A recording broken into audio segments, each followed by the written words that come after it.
Hi, welcome back to my Pie Fridays. For those of you that subscribe, you'll probably know that I do not get in front of the camera very often, but I'm making an exception today. The reason being is I was sent a Hoover just before Christmas, and it has literally been a godsend and has transformed the way that we will do the housework going forward.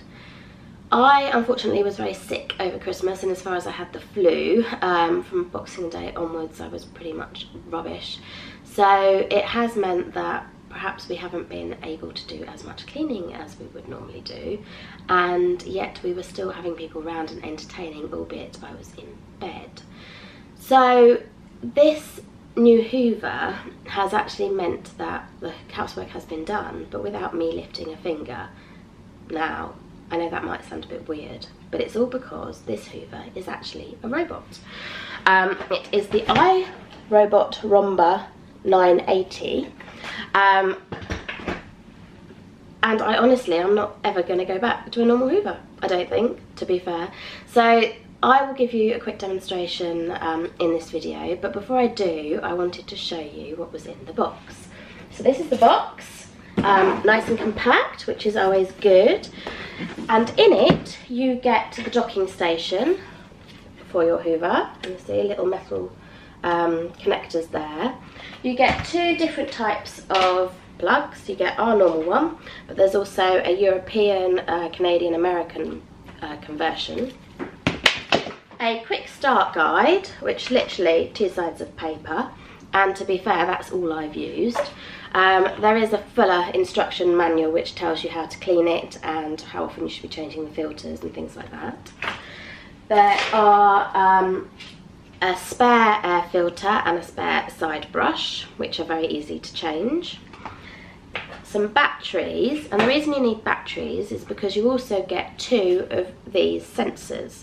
So if there's an area in your house you do not want the robot Hoover to go into, you can set these up to make sure that it doesn't. And that's literally all you get in a box, as well as obviously the Hoover itself. So this is the top of the Roomba. You'll see there's a big button which you can press to say clean, which then turns it on. Across the top above that button there's some icons. You'll see a little red flashing bin at the moment. That's because it's full, but I've left it full so I can demonstrate to you how easy it is to change. Then you've got the battery next to it. And then over here, which you might just be able to make out, is a Wi-Fi connection. Now, I've already set this up to be compatible with my phone and our Wi-Fi, which I'll explain a bit more about in a few moments. There's a home button. If you press that button, it will take Roomba back to its docking station.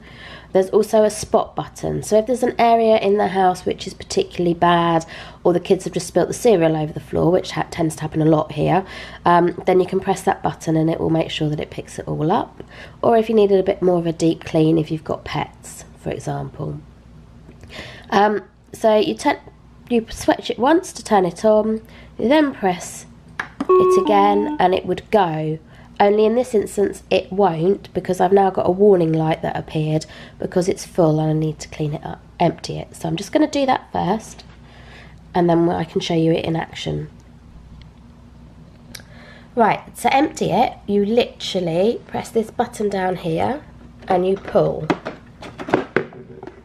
And there we go. That's gross, isn't it? That's just come out of my carpet. But basically, that's all you need to do. You can then take that over to the bin and deposit it straight in. Right, so now that's done, I can get Roomba back to work. But just before I do, this is where you would change the air filter. You can see here, there's a little button to pull back, and you literally slot in and slot out when you need to. In the instruction manual it sort of says every 3 to 4 months, so we haven't had it that long yet, so I can't possibly comment whether that's accurate or not, but at the moment ours looks as good as new, and we've probably been using it now for, well, that was its 3rd empty, so it's been used quite a bit. So if we now look at the control panel, you'll see that where the red rubbish bin was, it's now completely disappeared. So if I press clean, it will now start. You can probably hear it, and off it goes, literally just like that. Now the Roomba is actually very clever, because what it does is it maps out its area. So at the moment, I've put it to go into the kitchen, although it is just as good on carpet. And what it's doing is it's obviously working its way back and forth across the floor. You can see, right, it's found me. So then it works out that it can't go any further, and it goes back in the opposite direction. You can see as it came towards me that the brush was going round on the side. Now I did initially think that was a bit weird because it wasn't actually underneath, but it's designed to pick up all the little bits that are in the corners and things. And again, I was a little bit suspicious as to whether that would work, but it does, and it's picked up quite a lot of stuff that I really didn't think it would do. Right, so this is Roomba's natural place in the lounge at the moment, underneath the Christmas tree. You'll see he's attached to his docking station and is charging up. Now, if I'm sitting on the sofa and I would like him to start, I can get up obviously and go and press the button, or I can be super lazy, because I mentioned about an app earlier and the fact that there's a Wi-Fi connection within Roomba. So if you go into the App Store and download the Roomba app, then you can actually set the Hoover off from the comfort of your armchair. Not only that, you can actually set up a regular cleaning pattern, which is amazing. So he's sitting there waiting to go. I will show you what he's like on carpet. So this is my phone, and you can see I've got one big button that says clean, and you've probably just heard him turn on, and there you go. He's going off now to clean our lounge.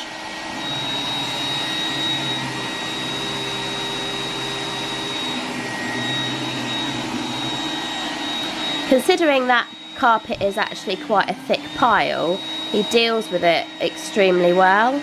I also really like the fact that he goes under the furniture, so he will go under the sofa that I'm currently sitting on. And if I am totally honest, I can't tell you the last time I actually got under there with a Hoover on my own. So it is very good that he does that. See if he's going to come over this way when he's picked up all the pine needles from the Christmas tree, which really needs to go down actually, because we're almost on the 6th night. So here he comes.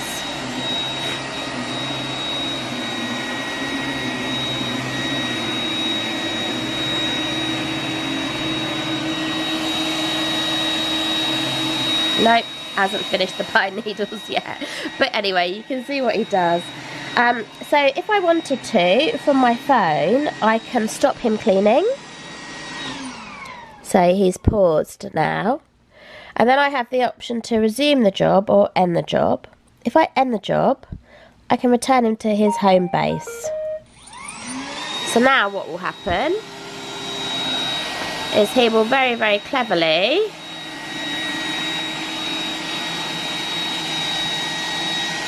finish doing what he's doing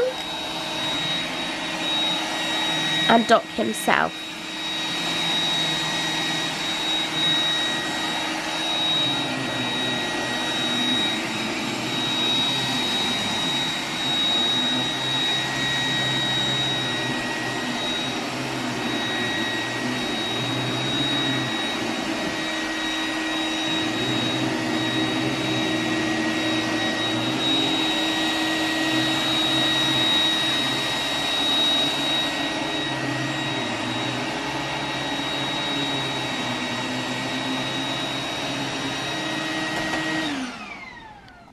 So I mentioned about using that app in order to be able to set up a weekly cleaning schedule. So across the bottom of the app you'll see there's some extra icons. The one you want is this one, which is a calendar. You'll see that I've already got it set up. But if I want to add an extra day, for example, Monday, so I've turned that on. There's a little beep from Roomba that confirms that it's been turned on. If I hold it down, it will open up times, so I can alter the time here, and I can set up a whole schedule throughout the week to enable my cleaning to be done. So for example, Sunday morning at 9 o'clock when I come down to have my cup of tea in the morning, I will come down to a lovely clean carpet. Of course, if your children are anything like mine, it won't stay clean for very long, and rather than 9 o'clock, it should probably be set at 6, because I never get a lay in these days, but there we go. The other functions across the bottom are cleaning preferences, so I have it set up for a boost when it comes onto the carpet to get as much dirt out of the carpet as possible, and the fact that I've got the edge cleaning preference turned on. I'm not sure why you wouldn't, but you can turn it off if you would like. This little log here will show me all the cleaning that has happened in the most recent couple of days. Here with the red exclamation mark, that was when the bin was full, which we spoke about earlier. And then finally this one will give you a bit more information, troubleshoot problems and any settings on the Hoover itself. You'll also see here there's a nice little button that says locate Roomba, so if your kids are again like mine and like to hide it, or he gets stuck under a unit somewhere and you're not sure where he is because he's been doing his automatic program, then you can press this button and it will help you to locate your robot Hoover, which is a source of entertainment, shall we say, for my eldest. So that's Roomba. He has been a very welcomed addition to our household, and I can't really now envisage not having him, which is good, I guess. There's a full written review over on the blog, so please head over and have a read, because there's probably all manner of technical things that I haven't covered here today in this vlog, but hopefully it's given you a good idea of what he can get up to and also what to expect. So yes, thank you very much for watching, and hopefully see you again soon.